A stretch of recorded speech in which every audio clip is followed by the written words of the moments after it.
Hey guys, tonight we're going to be talking about a job so terrible, so unbelievably foul, that it would make a modern day sanitation worker weep with gratitude. We're going to step back in time all the way to ancient Rome and become a Roman aqueduct cleaner. Imagine this Rome in all its marble glory, a city of a million souls. But for all its beauty, for all its grand monuments and bustling forums, there's a secret subterranean world that keeps it all running a dark, claustrophobic network of tunnels and pipes, and your job is to crawl inside them. It's a career path that offers very little glory and a lot of, well, let's just say sludge. You'd spend your days breathing in the damp, mineral-heavy air surrounded by the constant trickle of water and the unsettling echoes of a city you can only hear from a distance. A job that would likely shorten your lifespan, not because of a sudden dramatic accident, but because of a slow, insidious decay of your lungs and your spirit. So before you get comfortable, take a moment to like the video and subscribe, but only if you genuinely enjoy what I do here. Let me know where you're listening from and what time it is for you in the comments. Now dim the lights, maybe turn on a fan for that soft background hum, and let's ease into tonight's journey together. You feel the cool, gritty stone under your hands as you brace yourself preparing to drop into the darkness. The air thick with the smell of wet earth and something else, something metallic and vaguely putrid fills your lungs. This is your first day on the job, your initiation into the grim brotherhood of the Aquarii, the Watermen. Your foreman, a gnarled old man named Lucius with a cough that sounds like gravel, gives you a final cynical grin. Don't fall, boy, and try not to get stuck. They don't pay us enough to dig you out. His words meant as a joke land with the weight of a stone. You nod, your heart thumping against your ribs, and lower yourself through the small opening, a manhole of sorts, and into the belly of the aqueduct. The moment you're inside, the sounds of Rome disappear. The clamor of the streets, the distant shouts of merchants, the rumble of a passing cart, all gone. All that remains is the sound of water. It's a constant hypnotic hum, a symphony of drips and trickles, and a deeper, more powerful rush. It's the lifeblood of Rome flowing around you, and it's also the very thing that makes your job so miserable. The water sourced from distant hills and forests isn't pure. It's rich with calcium carbonate, a mineral that over time coats the walls of the conduit in a thick, stony layer. And that layer that is your enemy. The foreman Lucius had explained it to you yesterday, pointing to a cross-section of a discarded pipe. See this, he'd rasped, tapping the hard, off-white crust. This is our bread and butter. We chip it away bit by bit to keep the flow strong. If we don't, the water slows and the city gets thirsty. And when the city gets thirsty, they get angry. And when they get angry, well, you don't want to be the one they blame. You start your crawl the tunnel barely tall enough to stand in, forcing you to move in a low, stooped shuffle. Your oil lamp, a simple clay dish with a wick, casts a flickering circle of light that makes the shadows dance. The walls are slick with moisture, and the floor where you can see it beneath the water is a slurry of silt and debris. The air is heavy, and you find yourself taking shallow breaths, trying to avoid inhaling the fine particulate dust that hangs in the air. It's a dust made of limestone, and it clings to the inside of your nose and throat, a persistent, gritty presence. The work begins almost immediately. You see the first signs of the crust, a thin, milky film on the stone walls. Your job for now is simple observation, but you know what's coming. The real work is chipping away at the thicker layers, a back-breaking task that will consume your days.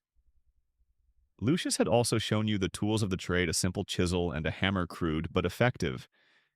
He'd also given you a small, worn leather pouch. For the small ones, he'd said the ones that fall off. We collect them. They're good for something, you know. You later learned they were used in the making of mortar, a grim sort of recycling.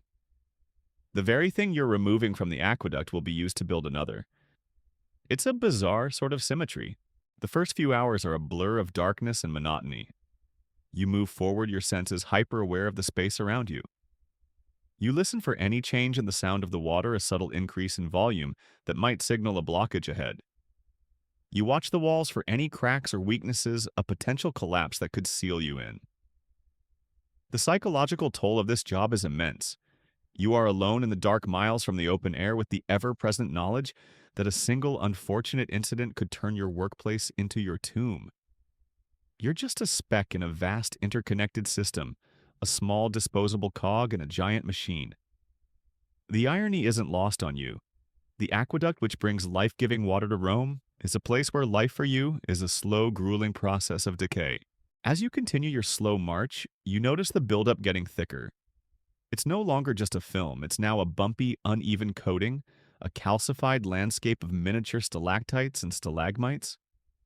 You reach out and touch it, and it feels like rough sandpaper, a hard, unyielding mass. Some sections are surprisingly smooth, worn down by the constant flow of water, while others are a chaotic jumble of jagged edges and sharp points. This unevenness is a testament to the unpredictable nature of the work. You never know what you'll find around the next bend. You could encounter a smooth, relatively clean section, or you could be faced with a concretion the size of a man, a solid mass of rock and debris that has been growing for decades. This is the stuff of nightmares, the kind of blockage that would require days, perhaps weeks of brutal, relentless chipping to clear. One of the more unsettling aspects of the job is the smell. Beyond the damp earth and stale water, there are other, more specific odors. You can detect the faint, cloying scent of sewage, a grim reminder that this system, for all its engineering genius, wasn't always perfectly separate from the city's other, less pleasant plumbing. There's also the smell of decay, of organic matter that has been swept into the flow and gotten trapped in the crevices. It's a subtle but persistent reminder that you are essentially working inside the city's waste disposal system, a kind of subterranean sewer janitor. Except your job is to keep the drinking water flowing. The aqueduct, you quickly learn, is not the pristine, crystal-clear channel the people of Rome imagine it to be. It's a messy living system, and you are its doctor. A doctor armed with a chisel and a hammer, and very little hope of a long retirement. The first major historical fact you learn on this job is about the sheer scale of the operation. There were over a dozen major aqueducts supplying Rome, spanning hundreds of kilometers. Some were built on magnificent arches that are still visible today, while others, like the one you're in, were subterranean tunnels carved directly into the bedrock. This vast network was a marvel of engineering, a testament to Roman ingenuity, and it required a massive, dedicated workforce to maintain it. And a significant portion of that workforce was made up of people just like you, crawling through these dark, damp passages, ensuring the city of Rome didn't grind to a halt. It's a humbling thought, a realization that your anonymous, filthy work is directly responsible for the daily lives of 1 million people, from the emperor in his palace to the common citizen in the streets. A less known but equally important detail is the existence of castella, the distribution tanks located at the end of the aqueducts. These weren't just simple reservoirs. They were complex, multi-tiered structures that regulated the flow of water to different parts of the city. The aqueduct system was a carefully managed network with different channels supplying different areas. Some channels went to public baths, some to fountains, and some, a very small and carefully guarded percentage, went to private homes. The people who managed this system, the curatores aquarum, were powerful officials, but their power was meaningless without the tireless work of people like you. They were the generals, but you were the foot soldiers fighting the endless war against scale and sludge. You also learn about the different types of scale. It's not all the same. The hardest, most resilient crust, which the old-timers call dragon skin, forms in sections with the highest flow and is the hardest to chip away. It's a dense, almost ceramic-like substance. In other slower-moving sections, you find a softer, more porous buildup, which is easier to remove but tends to harbor more organic matter. This is where the smell is the worst. You learn to distinguish between the two, to feel the difference in the resistance of your chisel, to anticipate the kind of work ahead of you. It's a miserable education, but a necessary one. The sheer loneliness of the job begins to settle in.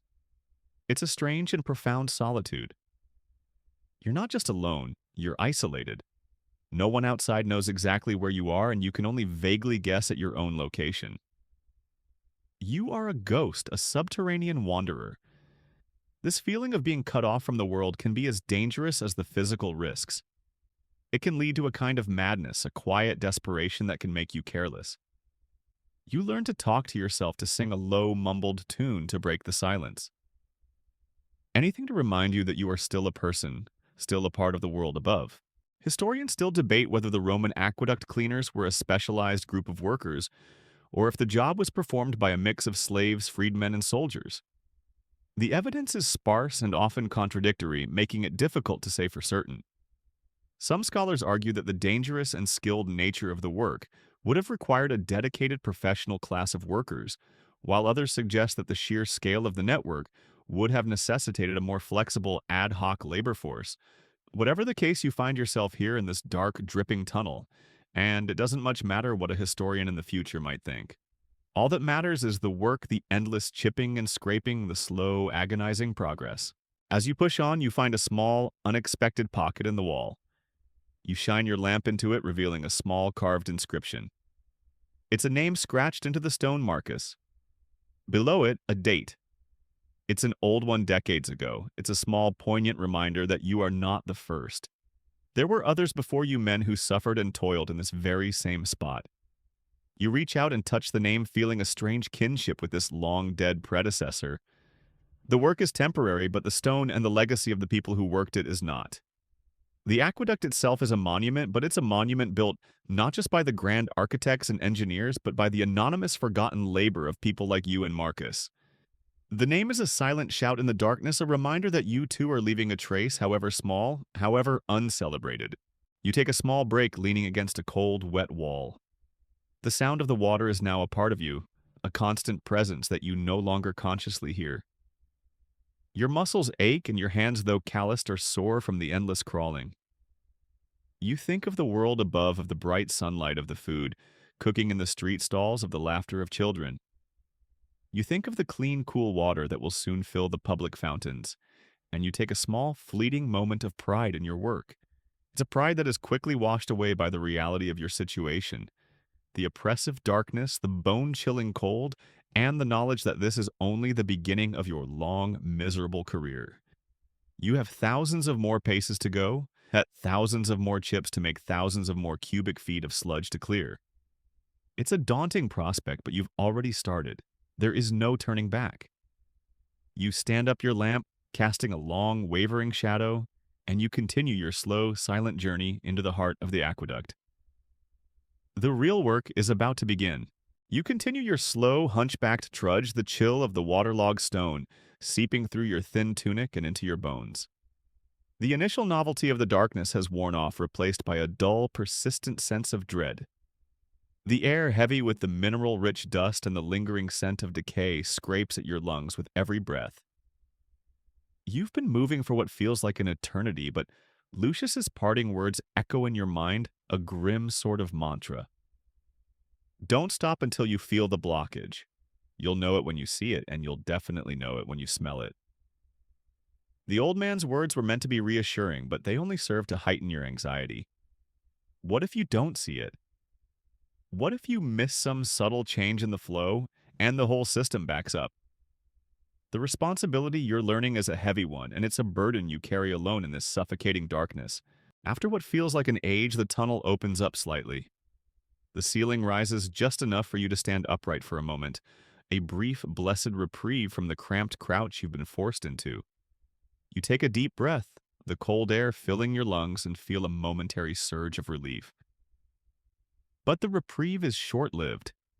Your lamp's weak beam dances across the walls and you see it. The buildup of calcium carbonate, the dragon's skin that Lucius had warned you about, is no longer a film. It's a thick, gnarled layer, a grotesque geological formation that has been growing for years, maybe decades. It's an almost beautiful but terrifying testament to the power of water to create and to destroy. This is what you've been sent to fight, and the sheer scale of it is overwhelming. It's like looking at a mountain you're expected to chip away with a single chisel. Your training, such as it was, now comes into play. Lucius had spent an afternoon showing you the proper way to hold your tools. The chisel, you were told, is not just for chipping. It's an extension of your arm, a delicate instrument that must be wielded with both force and precision. You must strike it at a certain angle, a careful, calculated blow that dislodges the mineral deposits without damaging the underlying stone of the aqueduct itself. You break the stone, you pay for the stone. Lucius had growled, his face a mask of leathery wrinkles. The hammer, too, was not to be used with brute force. It was a rhythm, a cadence, a careful dance of metal against metal. You were to use short, sharp blows, not long, sweeping ones. It was a lesson in controlled violence, a kind of brutal choreography that you're now expected to perform in the absolute dark, with only a flickering lamp for company. You pull the chisel and hammer from the leather bag at your side. They feel heavy and alien in your hands. You find a spot on the wall where the crust is particularly thick and take a deep breath. You raise the hammer, a heavy iron block with a wooden handle, and position the chisel against the rough, calcified wall. You strike.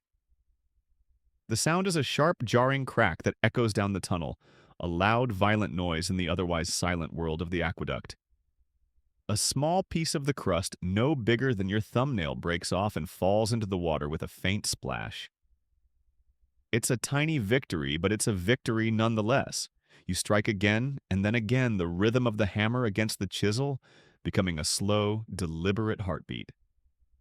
You feel the vibration travel up your arm, a constant low thrum that will become a familiar ache in the days and weeks to come. As you work, you notice a strange detail. The mineral buildup isn't uniform in color. Some sections are a milky white, while others have a reddish or yellowish tinge. You remember Lucius mentioning this, a detail he had dismissed with a shrug and a grunt. It's the earth, he'd said. It changes. It's a map of where the water's been. You now understand what he meant. The different colors are traces of the various soils and rocks the water has traveled through on its long journey to Rome. The reddish sections, you guess, must come from a particular type of clay, and the yellowish sections from a different kind of mineral deposit. It's a geological history lesson written in stone, and your job is to slowly, painstakingly erase it. This process, you realize, is not just about clearing a blockage. It's about maintaining the very essence of the aqueduct system. The Roman engineers had designed these channels with a specific slope, a gentle, almost imperceptible downhill gradient that allowed the water to flow at a constant, steady pace. When the crust builds up, it narrows the channel, increasing the friction and slowing the flow. A blockage in one spot can have a cascading effect, causing pressure to build up in other areas and potentially leading to a catastrophic collapse. Your job is to prevent that domino effect, to keep the blood flowing in Rome's arteries. The pressure is immense, and you're just a single man with a hammer and a chisel, a tiny fragile dam against the relentless forces of nature. One of the more mundane but important pieces of your equipment is a small leather satchel. It's not for tools, but for the chips of rock you create. Lucius had been very clear about this. Every chip, every piece, no matter how small. It all goes in the bag. He explained that if the debris was simply allowed to fall into the water, it could get carried downstream and cause a new blockage. A smaller one perhaps, but a blockage all the same. The process of chipping, therefore, wasn't a matter of simply clearing the way. It was a careful, meticulous excavation. You had to catch every piece, every shard of calcified rock before it could be swept away. This is why the work is so slow. You chip for a few moments, then you pause, scooping up the fragments and placing them carefully into the satchel. It's a repetitive, mind-numbing task, but it's a necessary one. The sheer loneliness of the job is a constant companion. You're miles from the nearest person, and the only sounds are the rhythmic ping of your hammer and the gentle gurgle of the water. You find yourself talking to yourself, a low murmur of encouragement and frustration. Just one more, you might say, or, "Come on, you stubborn bastard." It's a way of keeping the encroaching silence at bay, a way of holding on to your sanity. You also start to personify the aqueduct itself. It's not just a stone channel, it's a living, breathing entity with its own quirks and its own stubbornness. It resists your efforts, fighting back with every chip you make, and you in turn are a tiny, insignificant warrior, battling against a giant, silent foe. A historical truth you've now experienced firsthand is the use of slave labor in the construction and maintenance of these massive projects. While there were certainly paid workers and artisans, much of the grueling, back-breaking labor of excavating the tunnels and hauling the stone was done by slaves. The Roman economy was built on the backs of enslaved people, and it's a grim reality that you are now a part of. The tools you use, the techniques you've been taught, they were likely developed and refined by generations of enslaved people who spent their entire lives in these dark tunnels. The very air you breathe is filled with the ghosts of their labor, and you can almost feel their silent presence, their shared burden. An odd and slightly humorous fact you learned from Lucius is about the occasional fauna that would get trapped in the aqueducts. He told a story about a massive panicked snake that had gotten into the system and caused a week-long delay, scared the new boys so bad they quit on the spot he'd chuckled. Thought it was a river god. He also spoke of rats and frogs, and even the occasional small fish that would find its way in, only to be swept to its doom. It's a surreal image, the powerful, life-giving artery of a civilization occasionally playing host to a desperate, misplaced lizard. It's a small, absurd reminder that even in this sterile, man-made world, nature finds a way to intrude. You come to a point where the crust is so thick, so hard that your careful chipping is having almost no effect. It's a solid, unyielding wall of calcified rock. This is where your true struggle begins. You have to resort to brute force to a series of more powerful, more aggressive blows. The sound changes from a sharp ping to a dull, grinding thud. You can feel the muscles in your back and shoulders screaming in protest. Your hands already blistered and sore begin to bleed. You grit your teeth and keep going. This is the grunt work, the part of the job that separates the men from the boys. It's not about skill anymore. It's about endurance, about a sheer, unthinking will to persevere. You are a human jackhammer, a living, breathing machine of destruction. And you have to keep going until the job is done. As the hours drag on, you find your mind wandering. You remember the sun on your face, the smell of fresh bread from the bakery in the morning. You remember the laughter of the other young men in the streets, their lives so different from yours. You remember a girl you knew with hair the color of wheat, and you wonder what she's doing right now. The memory is a small, warm ember in the cold darkness, and you clutch it tightly. It's a reminder of why you're doing this, of the life you hope to return to one day. A life where the sun is not a distant rumor and the air doesn't taste of stone and death. Historians still debate the exact methods and organization of the aqueductus. The State Department responsible for the aqueducts. Were the crews made up of permanent employees, or were they assembled on an as-needed basis? The truth is lost to time, and the names of the people who perform the daily, dangerous work of maintenance have largely been forgotten. The great engineers and architects are celebrated, but the thousands of anonymous workers who kept their creations running are just a footnote in the history books. You and the others like you are a part of that silent, unsung legacy. You are the invisible gears in the grand machine of Rome, and your reward is not glory, but the quiet satisfaction of a job well done. A blockage cleared, a city that can continue to drink and bathe. You finally break through the thickest part of the crust. There's a sudden satisfying crack, and a large chunk of rock falls away, revealing the smooth, original stone beneath. It's a moment of triumph, a small personal victory that you share with no one but yourself. You run your hand over the smooth, wet stone, feeling its cool, ancient surface.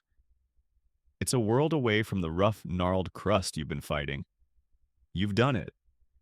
You've made a small but significant contribution to the health and well-being of a city you can only hear as a distant echo. But your relief is short-lived. You look up the tunnel, and in the faint light of your lamp, you can see the crust continuing a seemingly endless calcified river. Your work is not done. It has only just begun. It has. The rhythmic ping of your hammer against the chisel becomes the only constant in your world. It's a sound that marks the passage of time in this subterranean gloom, a measure not of hours or minutes, but of progress. Each strike is a small, agonizing step forward, a tiny victory against the stubborn, petrified crust that clings to the walls of the aqueduct. Your hands are a mess of blisters and calluses, your knuckles scraped raw from accidental contact with the rough stone.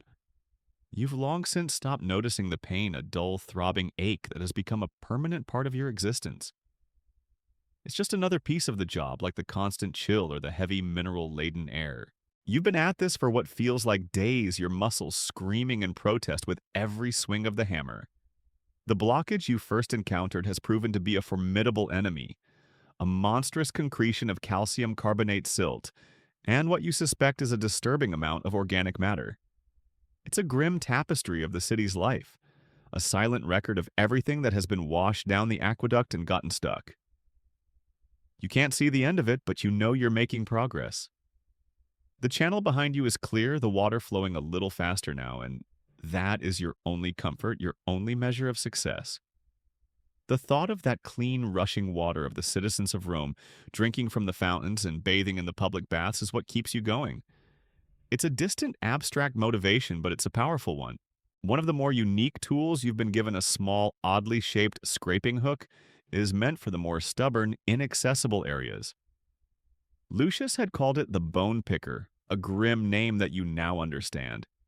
You use it to scrape away at the deposits in the corners and crevices, places where the chisel and hammer can't reach. The hook is clumsy and difficult to use, but it's effective. You drag it along the wall and it pulls off long, stringy pieces of gunk. A mix of mineral deposits, algae, and God knows what else. The smell that is released is acrid and foul, a momentary assault on your senses that makes you gag. This isn't just about cleaning the aqueduct, it's about performing a grim archaeological excavation of the city's detritus. You are unearthing the forgotten junk of ancient Rome, one scraper full at a time.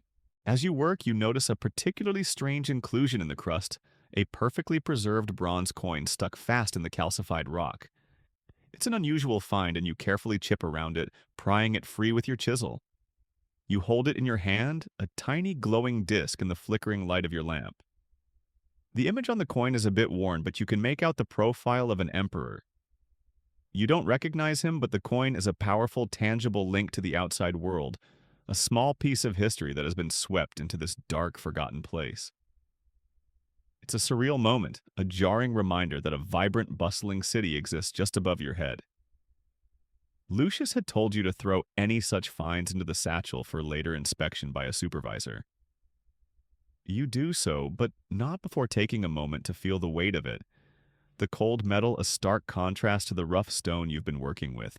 A historical detail that has become very real to you is the sheer variety of debris that can collect in the aqueducts.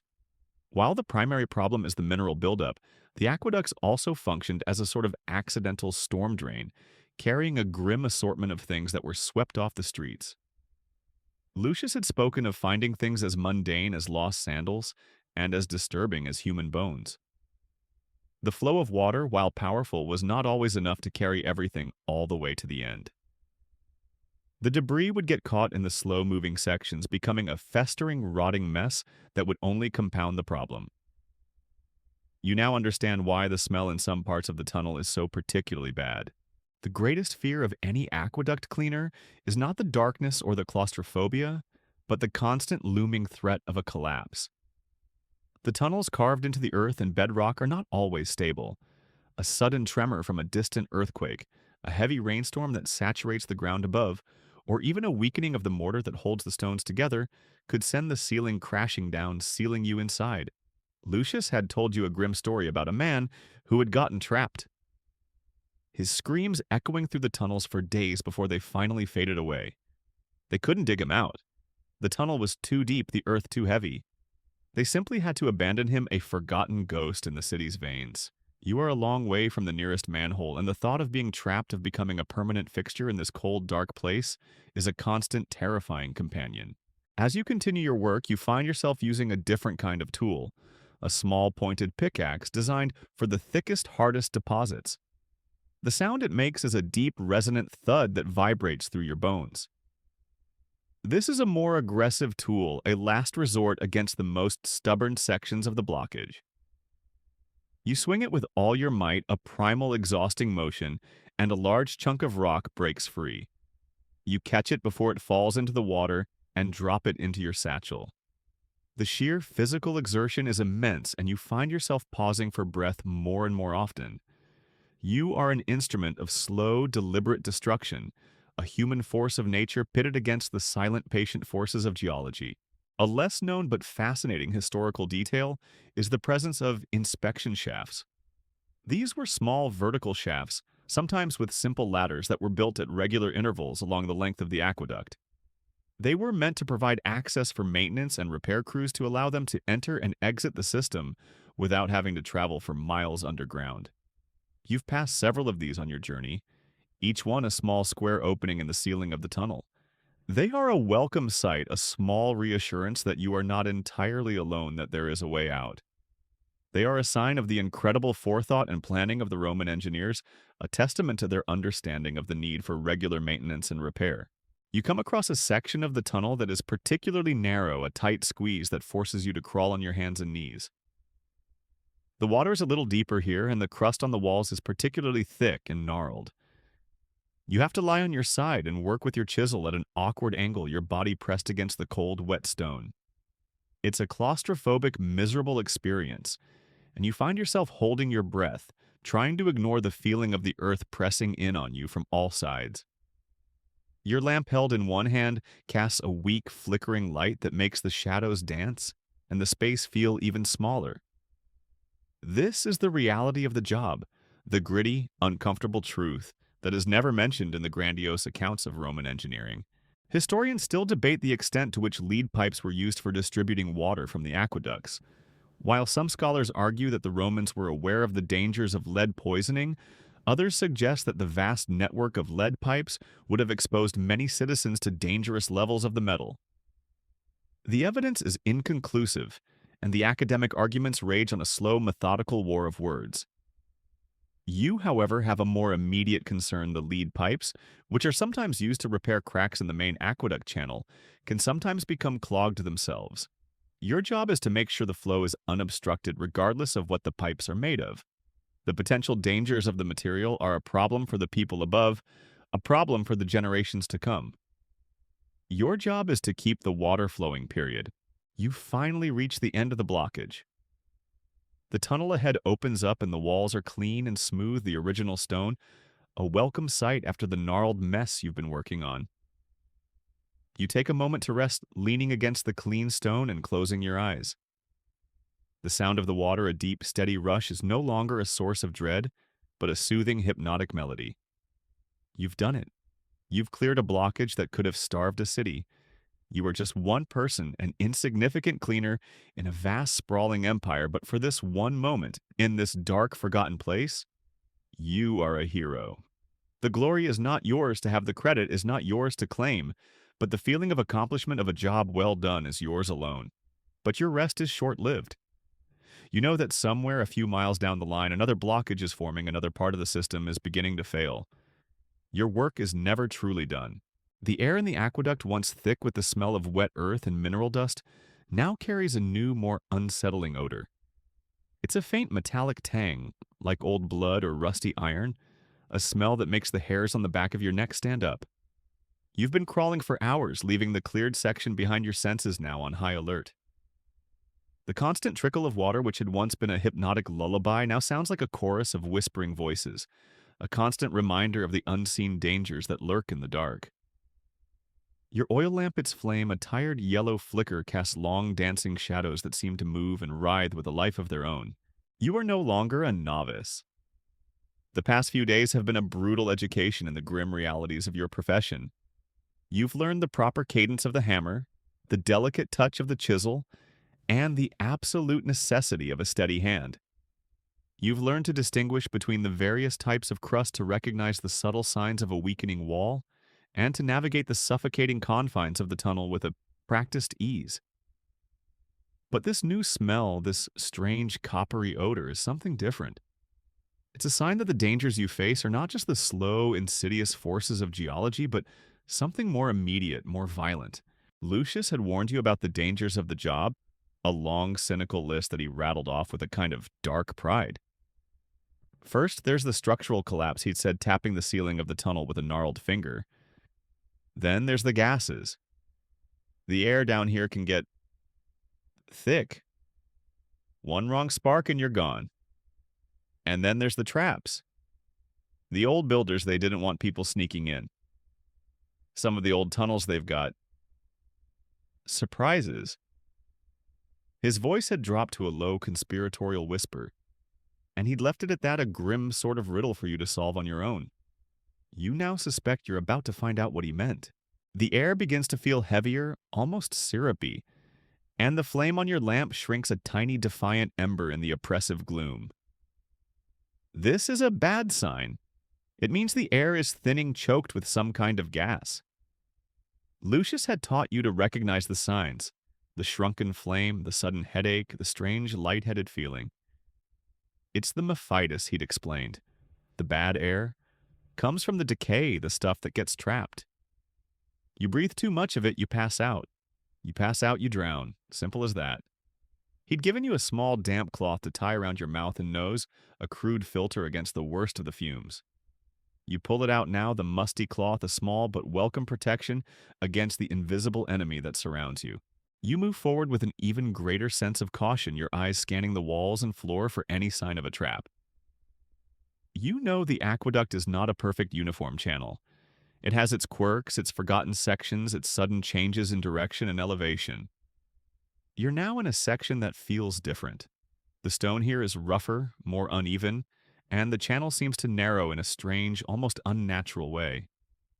This is not the smooth, precise work of the Roman engineers. This is a section that has been patched and repaired, perhaps even built by a different crew in a different era.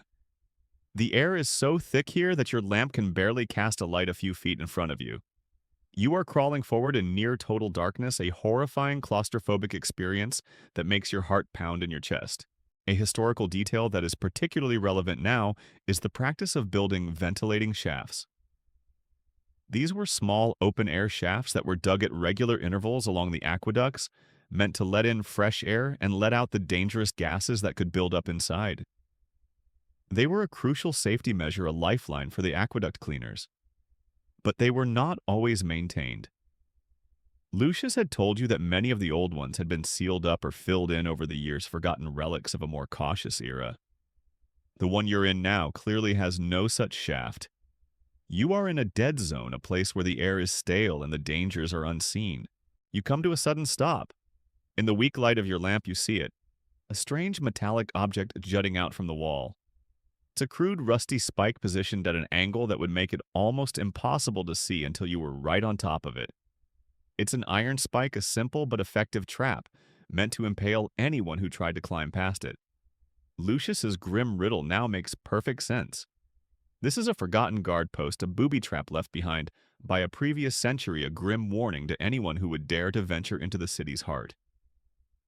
You have to carefully, painstakingly maneuver your way around it, your body pressed flat against the opposite wall, the cold metal just inches from your face. It's a terrifying adrenaline-fueled dance with death, and you have to perform it in a state of suffocating claustrophobia. The deeper you go, the more you feel like you are not just cleaning an aqueduct, but exploring a tomb. It's a silent, forgotten world, a place where the light of day never reaches and the laws of the outside world have no meaning. The walls are covered in a strange moss-like growth, a slimy green fungus that thrives in the dark, damp environment. It's a grotesque, beautiful landscape, a testament to the power of life to adapt and survive in the most inhospitable places. You are an intruder here, a brief, flickering light in an eternal night, and you can feel the silent resistance of the world around you. One of the more unique and frankly disturbing dangers of the job is the occasional encounter with drowned animals. Lucius had spoken of finding bloated, decomposing bodies of dogs and other small creatures that had fallen into the water supply and gotten swept into the aqueduct. He described the smell in a way that made your stomach churn, a memory that you now try to push from your mind. He'd also told you of the alligators kept by a particular emperor, one of which had escaped into the sewers and found its way into the aqueduct system, causing absolute chaos. It's a ridiculous, almost unbelievable story, but in the dark, claustrophobic confines of the tunnel, anything seems possible. The rustling you hear in the shadows, the faint, unidentifiable splashes could be anything. A harmless rat or something much, much worse. Historians still debate the exact organization of the maintenance crews and whether they had a standardized safety protocol. While some records suggest that the Curatores Aquarum had specific rules and regulations for the workers, other evidence points to a more ad hoc, informal system where safety was often left to the discretion of the individual foreman. The truth is likely somewhere in the middle, a blend of official policy and on-the-ground reality.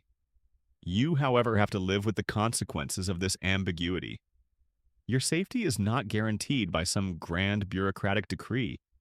It's a matter of your own skill, your own caution, and a generous amount of pure luck. You finally emerge from the narrow section gasping for breath, the oppressive feeling of the thick air finally beginning to recede. Your lamp's flame brightens, and you can see more clearly now. The channel ahead is wider, and the water is flowing more freely. But your heart is still pounding in your chest, a drumbeat of terror and adrenaline. You have just faced one of the many dangers of your job, and you have survived. But you know that there are many more to come. The mephitis, the traps, the structural instability. These are not just abstract concepts from a foreman's grim story. They are real tangible threats, and they are everywhere. The most unnerving thing you realize is the silence. The outside world is a distant, forgotten memory. There are no other people here, no sounds of life. You are a solitary figure in a vast, sprawling machine, and the only thing that separates you from being a ghost in the machine is the flickering light of your lamp and the frantic beat of your own heart. Your job is not just to clean the aqueduct, it is to survive it. And that you realize with a cold sense of dread is a much harder job than anyone could have ever imagined. The real work of an aqueduct cleaner is not the physical labor. It is the mental and emotional toll, the constant, low-level fear that you will not make it out. You take a moment to rest your back against a cold, wet wall. You close your eyes, and in the darkness you can almost hear the roar of the city above you, a vibrant, living world that is completely oblivious to the silent struggle you are waging below. It's a strange, almost poetic irony. Your filthy, dangerous, and thankless job is what allows that world to exist. You are a forgotten hero in a dark and terrible place, and your reward is not glory, but the quiet satisfaction of knowing that another day, another few feet of tunnel has been cleared. And with that thought, you pick up your lamp and your tools and you begin your slow, determined crawl into the next section. The journey is far from over.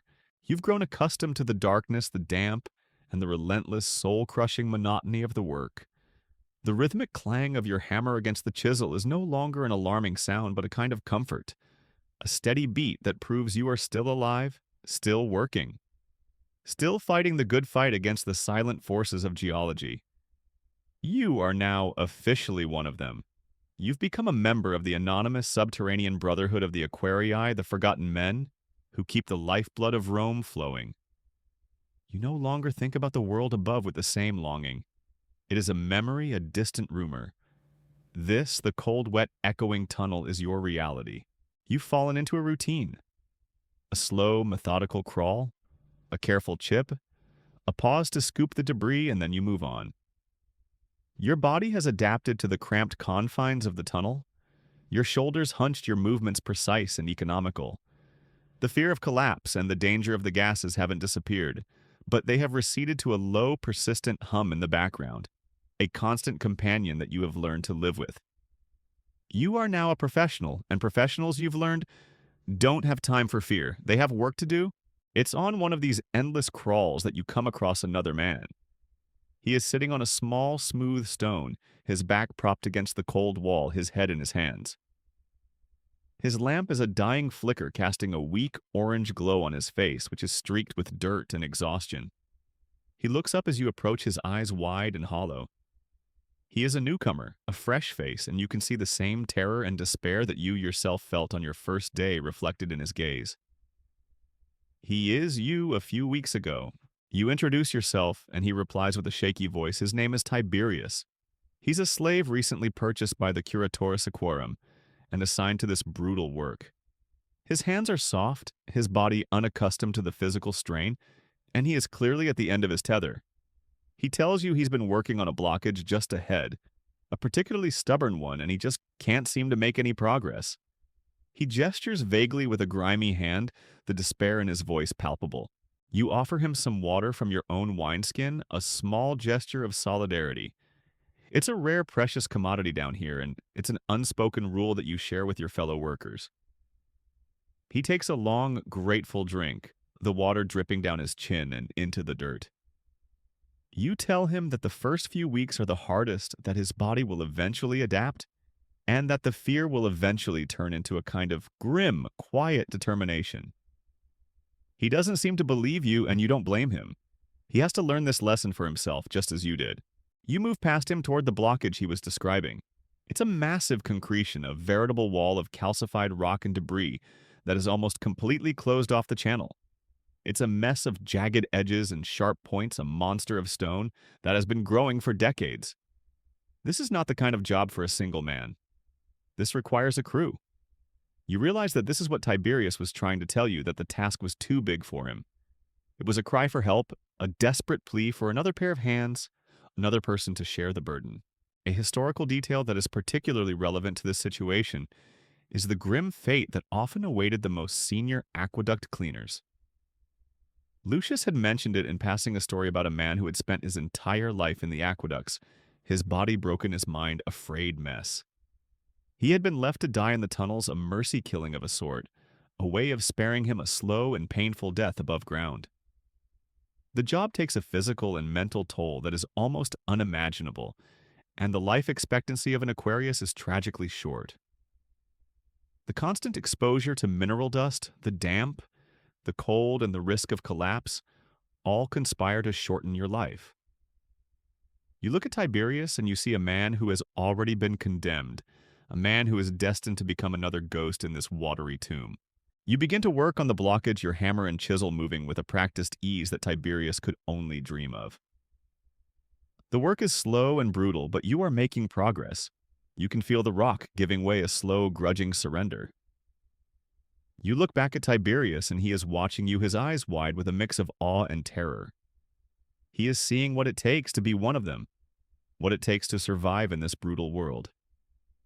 He sees a man who has lost his fear, a man who has embraced the darkness and made it his own. One of the more unique dangers of the job, which you now see in action, is the slow, insidious erosion of your body. The constant dampness leads to rheumatism and arthritis, a permanent ache in your joints and bones. The mineral dust from the chipping gets into your lungs, a fine, gritty powder that slowly, relentlessly chokes the life out of you. The constant strain on your back and shoulders leaves you with a permanent, hunched posture, a physical scar that you will carry for the rest of your life, however long that may be. You are a human monument to the brutal, unromantic reality of your job. Historians still debate the social status of the Aquarii. Were they slaves, freedmen, or a specialized class of paid laborers? The evidence is muddled, and the truth is likely a mix of all three. What is clear, however, is that regardless of their legal status, their social standing was at the very bottom of the Roman hierarchy. They were a necessary evil, a grim and filthy profession that no one wanted to think about. They were the people who performed the work that made Rome great, but they were never given the glory or the recognition they deserved.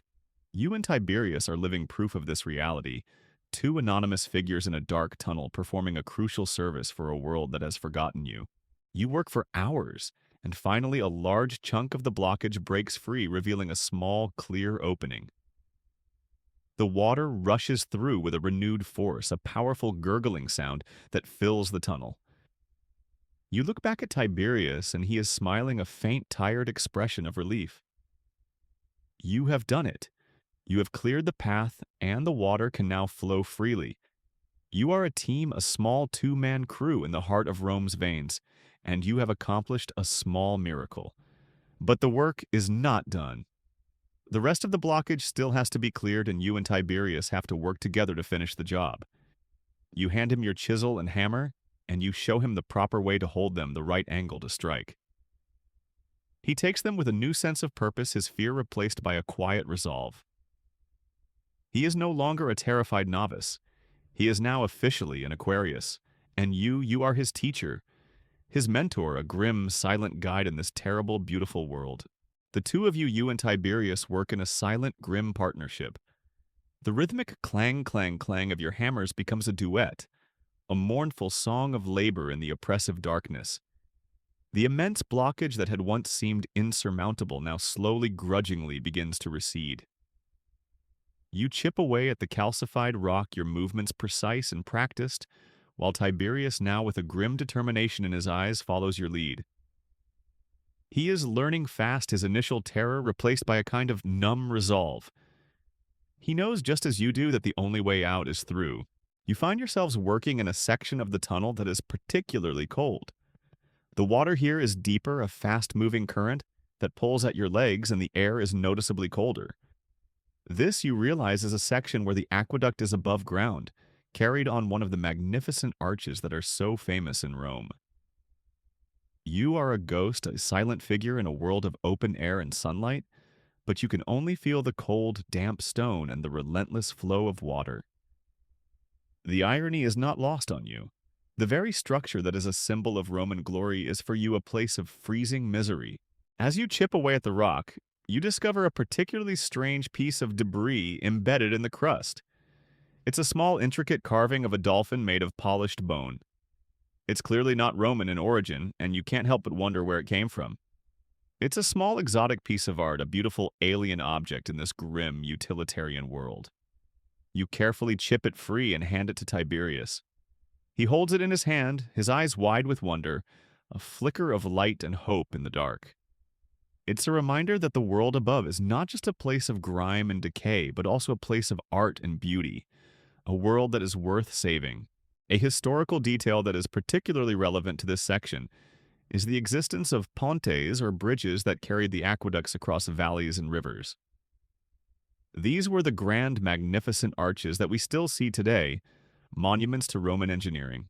The channels on top of these bridges were often made of lead or concrete, and they were particularly vulnerable to blockages due to the constant, fast-moving flow of water. The work of an aqueduct cleaner in these sections was particularly dangerous, as a fall from the top of the bridge would mean certain death. You are not on top of the bridge, but you are inside the channel, a small, insignificant figure in a vast, sprawling monument. The work is slow and brutal, and you find yourselves taking more and more breaks. You share a small ration of bread and salted pork, a meager but welcome meal in the cold, damp air. You talk to Tiberius not about the job, but about your lives before the aqueduct. He speaks of his family, of the village he was taken from, and of his hopes for the future. You tell him about your own family, about your dreams of one day opening a small shop in the city. These conversations are a lifeline, a way of holding on to your humanity in a place that seems designed to strip it away. You learn a less-known but fascinating detail about the aqueducts from Tiberius. He was told by an older worker that some of the aqueducts had secret channels built into them, smaller conduits, that were used to divert water to a select few.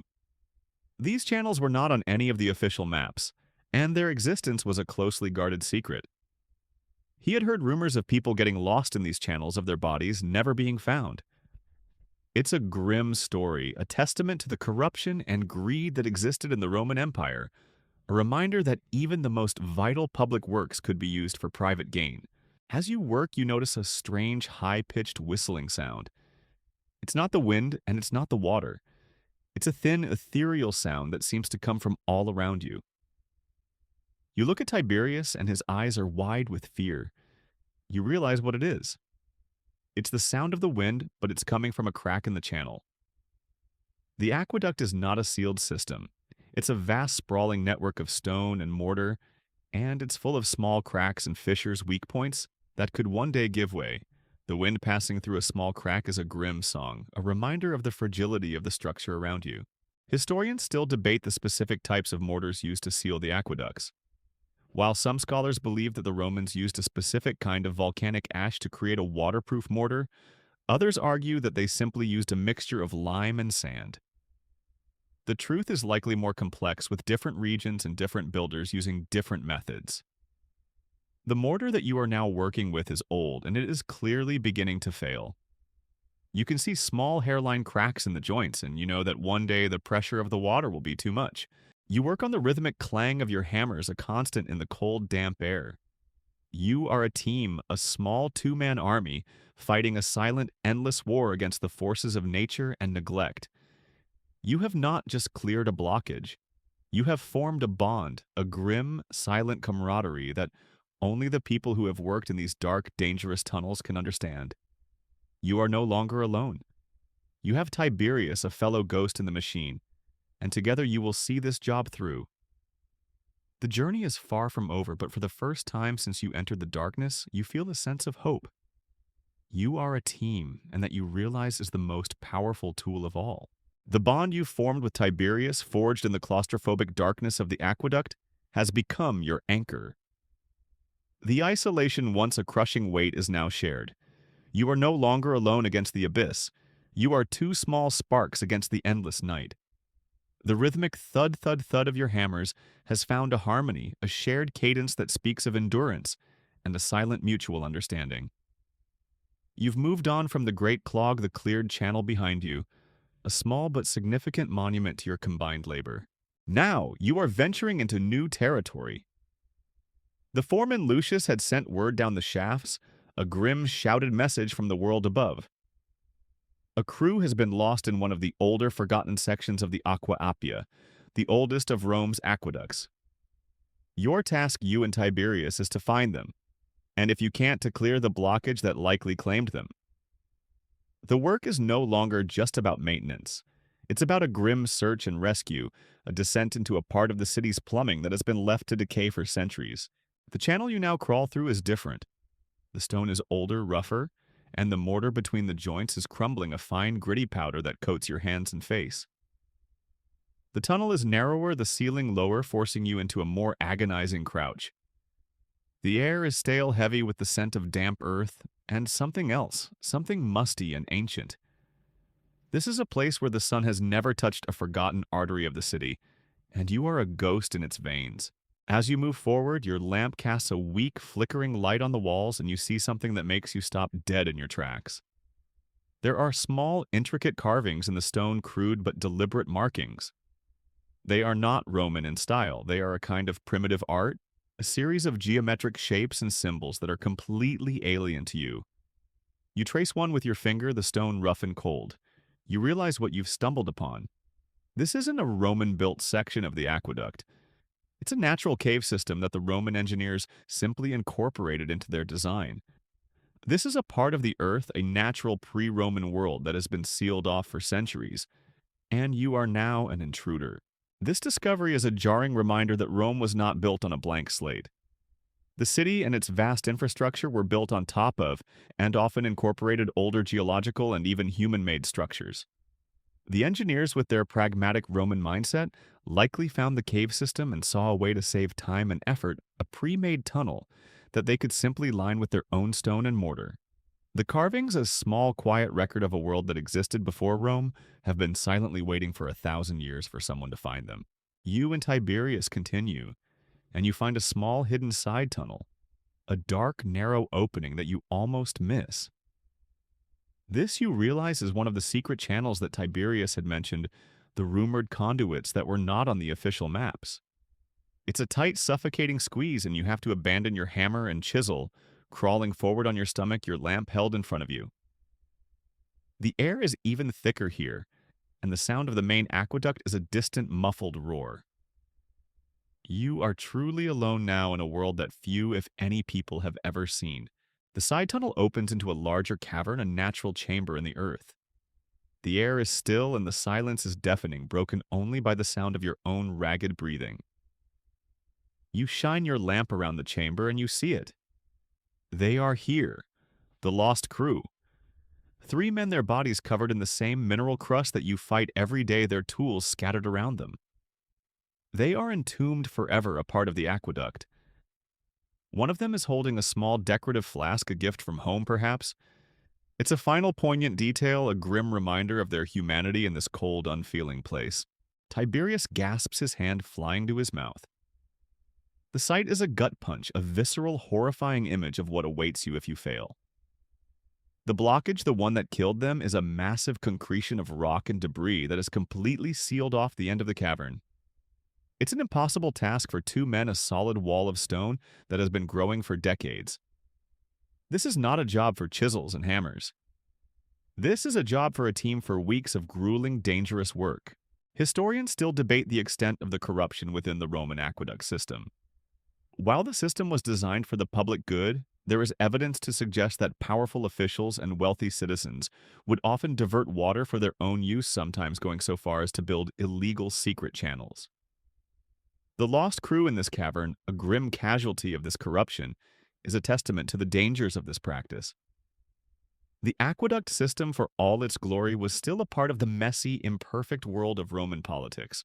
You and Tiberius spend the next few hours working on the blockage, but it's a futile effort. The rock is too hard, too thick. You make a small amount of progress, a tiny, insignificant chip in the face of a mountain. You realize that you have to go back. You have to report what you've found to get more men, more tools to honor the fallen. You and Tiberius are not heroes.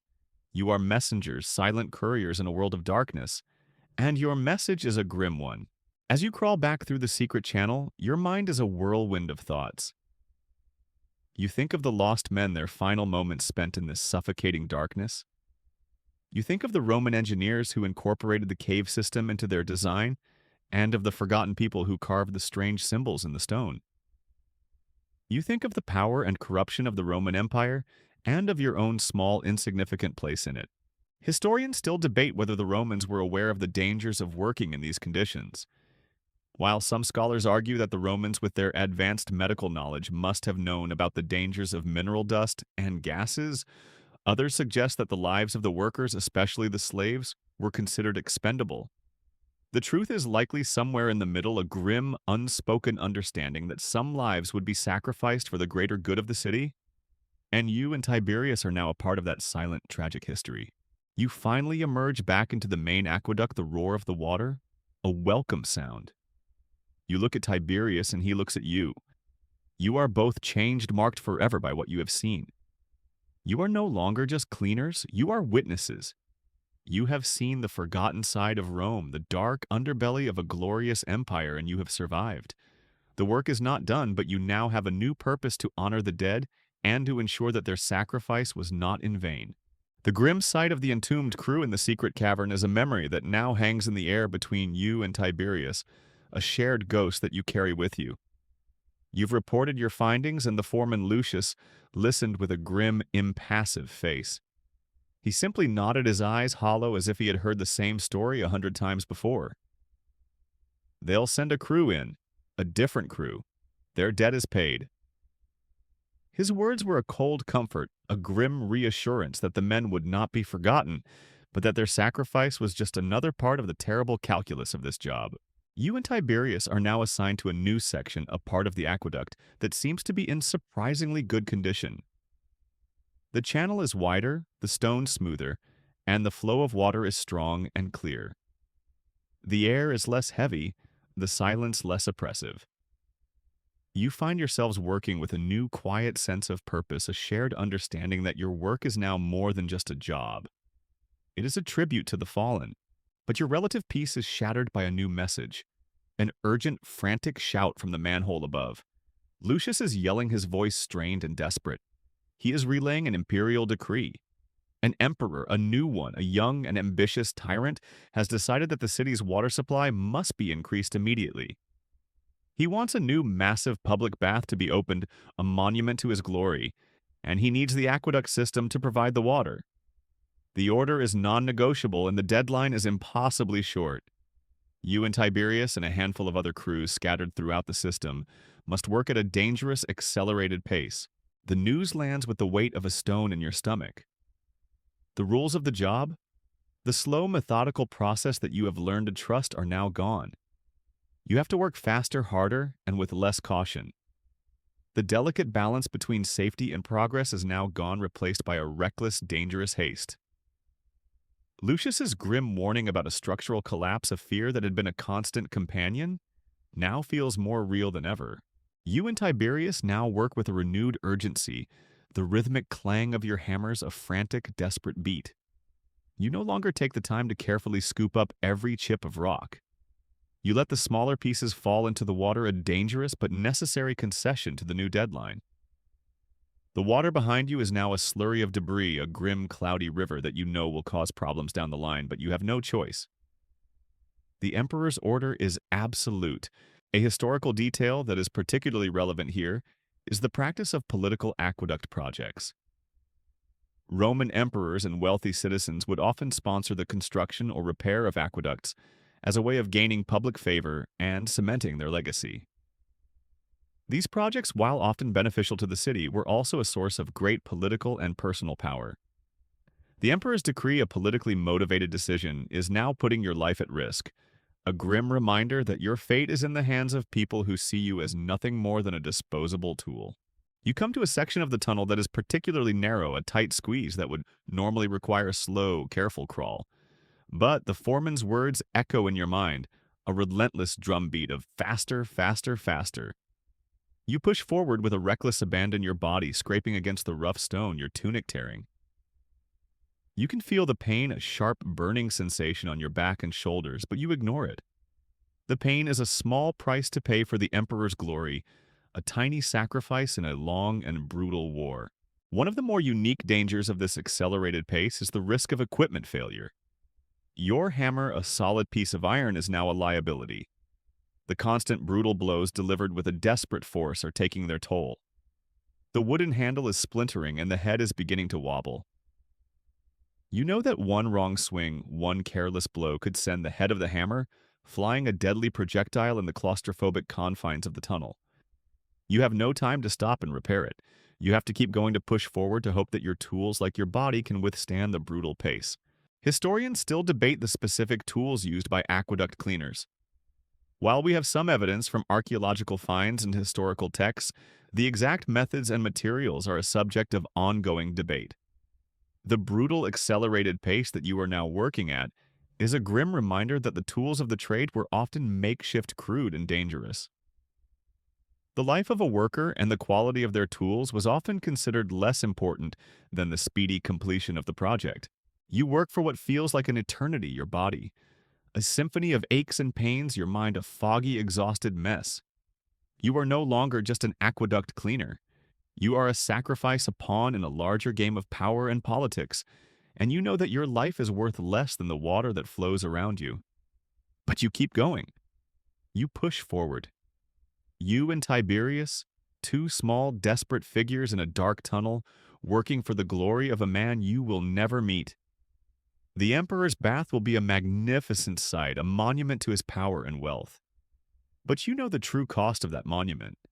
You know that its foundations are built not on marble and stone, but on the blood and sweat of people like you, forgotten ghosts in a terrible, beautiful world. After days of brutal, accelerated labor, the Emperor's decree feels less like a distant threat and more like a permanent state of being. You and Tiberius are no longer working, you are simply enduring. Your bodies are a map of aches and pains, your mind's a fog of exhaustion. The rhythmic thud of your hammer is a dull, relentless beat, a constant reminder of the impossible pace you are forced to maintain. The goal is no longer to do a good job, but simply to survive the day. You have now reached a section of the aqueduct that seems to be untouched by the hand of the Emperor. The flow of water is steady, the walls are clean, and the air is for the first time in a long time relatively fresh. You and Tiberius stop exhausted and simply sit in the quiet. The silence is not oppressive. It is a profound, blessed relief. The only sound is the gentle gurgle of the water, a soothing, hypnotic melody that washes away the exhaustion and the fear. You take a moment to look around. The walls of the aqueduct here are beautiful. The stone is smooth and dark, and the constant flow of water has polished it to a mirror-like sheen. In the flickering light of your lamp, you can see the light of the flame reflected on the surface of the water, a shimmering golden path that stretches out before you. It's a moment of profound, unexpected beauty, a small, quiet miracle in the heart of this dark, terrible place. You realize that this is what the Roman engineers were working for. This is what all the brutal labor, all the blood and sweat was for. Not for the Emperor's glory, not for the grand monuments, but for this, the simple, elegant flow of clean water. It's a moment of clarity, a quiet understanding that the true purpose of your job is not to serve the powerful, but to serve the simple, fundamental needs of a million people. A historical detail that is particularly relevant to this moment is the Roman concept of public works. The aqueducts, along with the roads, public baths, and sewers, were not just engineering marvels. They were a cornerstone of Roman society, a way of providing for the collective good. The vast, sprawling network was a testament to the idea that a society's greatness could be measured not just by its military might or its wealth, but by its ability to provide for its citizens. You turn to Tiberius and you see that he is also lost in the moment. He is not a slave, not a cleaner, not a ghost in the machine. He is simply a man sitting in a beautiful, silent place, marveling at the power and elegance of the water. You share a small, quiet smile, a bond of mutual understanding that transcends the language of words. You have both seen the worst that this job has to offer, but you have also, in this small, quiet moment, seen its best. You reach out and touch the water. It is cold, clear, and clean. You splash some on your face, the icy water, a welcome shock that clears your head and refreshes your spirit. You are not just cleaning a channel, you are maintaining a lifeline that connects the distant hills and forests to the heart of a great city, a lifeline that gives a million people the most fundamental of all things water. Historians still debate the spiritual significance of the aqueducts. While some scholars argue that the Romans saw the aqueducts as a purely utilitarian system, others suggest that the flow of water, a source of life and cleansing, held a deeper, more spiritual meaning. The aqueducts were not just pipes. They were a sacred trust, a connection to the natural world, a symbol of the city's power and its piety. You, in this quiet moment, feel that deeper meaning, a sense of connection to something larger and more profound than yourself. The quiet, beautiful moment is shattered by the distant sound of Lucius's frantic shouting. The emperor's decree is not a temporary madness, it is a permanent reality. You and Tiberius get up your moment of peace, gone replaced by the grim reality of the job. But something has changed. You are no longer just working to survive, you are working for a purpose, for the simple, quiet beauty of the water, and for the people who will one day drink it. The emperor may own the city, but you and the others like you own the water. And that you realize is a power that is far more profound than any decree. The serene beauty of the aqueduct, a momentary oasis in your long and brutal journey, is now a cherished memory. The emperor's decree is once again a harsh reality, a relentless drumbeat that pushes you and Tiberius forward. The work is now a blur of chipping, scraping, and frantic crawling. Your body is a machine powered by a grim determination, and the shared knowledge that your work, though thankless and unseen, is crucial. You are no longer fighting for your own survival. You are fighting for the water itself, for the sacred trust that the Roman engineers had created centuries ago. You've reached the final section of your assigned work. It's a long, straight stretch of tunnel, and in the distance you can see the faint beckoning light of the manhole, a tiny circle of sun in a world of darkness. The blockage here is the last one, a final test of your endurance. It's a massive concretion, a solid wall of rock and debris that has been growing for decades, a final monument to the silent forces of neglect. You and Tiberius face it together, your hammers and chisels held high. Your body's a symphony of exhaustion and resolve. The work is brutal. You are no longer chipping away at small pieces. You are attacking a mountain. You and Tiberius take turns, one of you swinging the hammer with all your might, while the other holds the chisel steady. The sound is a deep, resonant thud that shakes the very walls of the tunnel, a final desperate roar against the silent enemy. Your muscles are screaming in protest, your hands are a mess of blood and blisters, but you keep going. The light, that small, distant circle of sun, is your only motivation. A historical detail that is particularly poignant here is the sheer resilience of the Roman infrastructure. Despite centuries of neglect, political instability, and the brutal work of men like you, the aqueducts continued to function. They were not just a marvel of engineering, they were a testament to the power of a good design. The Roman engineers had built a system that was meant to last, and it was the silent, tireless work of the aqueduct cleaners that ensured that legacy. As you work, you notice a strange detail. Embedded in the blockage near the center is a small, worn piece of parchment, sealed in a clay jar. You and Tiberius carefully chip around it, your movements now delicate and precise, and you pry it free.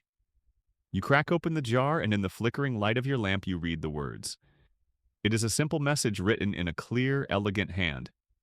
It is a note from the man who sealed this section of the aqueduct for repair, a simple message of hope and thanks to the man who would one day find it. It is a direct link to the past, a silent conversation across centuries, a grim but beautiful reminder that you are not the first and you will not be the last. Historians still debate the specific methods of record-keeping used by the Roman aqueduct managers. While some records like the Frontinus, the official treatise on the aqueducts, have survived, much of the day-to-day record-keeping has been lost. The small sealed jar that you have found is a rare personal glimpse into that lost history, a small forgotten piece of the puzzle that is the Roman aqueduct system. You and Tiberius finally break through. There is a sudden powerful rush of water, a loud triumphant roar that fills the tunnel. The blockage is gone, the channel is clear, and the light from the manhole is now a bright, blinding beacon. You have done it. You have completed your last grueling task. You and Tiberius walk toward the light, your bodies broken, your minds exhausted, but your spirits filled with a quiet, profound sense of triumph. You finally emerge from the manhole, blinking in the bright, blinding sunlight. The air is fresh and clean, and the sounds of the city, the shouts of the merchants, the laughter of the children, are a symphony of life. You have returned from the tomb, a ghost made real, and the world above is a vibrant, beautiful, and overwhelming sight. Lucius is there, his face a mask of leathery wrinkles, and he gives you a rare, genuine smile. "Well done, boys," he says, his voice a low, gravelly rasp. "Now get home. You've earned it." You and Tiberius walk away, two small, dirty figures in a vast, sprawling city. You are heroes, but no one knows it. You are the forgotten saviors of 1,000,000 people, but no one will ever thank you. And that is okay. You have done your job. You have paid your debt. You have survived. And as you walk down the street, you can hear the sound of the water, a faint, gurgling roar, a sound that you will carry with you for the rest of your life. A sound that will forever remind you of the terrible, beautiful job of a Roman aqueduct cleaner.